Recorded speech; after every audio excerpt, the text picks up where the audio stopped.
Sinabi ng Panginoong Hesus, halimbawa pumunta kayo sa kaibigan ninyo isang hating gabi, at sinabi sa kanya, Kaibigan, pahiram naman diyan ng 3 tinapay, dahil dumating ang isang kaibigan ko na galing sa paglalakbay, at wala akong maihain sa kanya. Sasagot ang kaibigan mo mula sa loob ng bahay, Huwag mo na akong istorbohin. Sarado na ang pinto, at nakahiga na kami ng mga anak ko.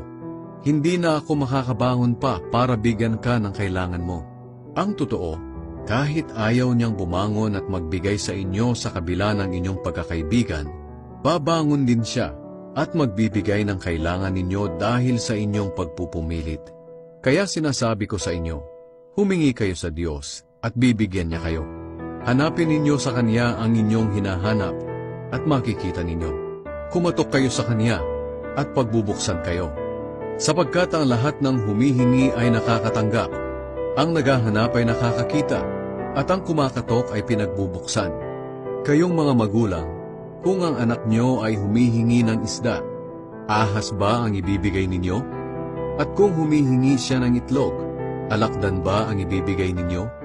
Kung kayong masasama ay marunong magbigay ng mabubuting bagay sa mga anak ninyo, gaano pa kaya ang inyong amang nasa langit? Ibibigay niya ang banal na espiritu sa mga humihingi sa Kanya.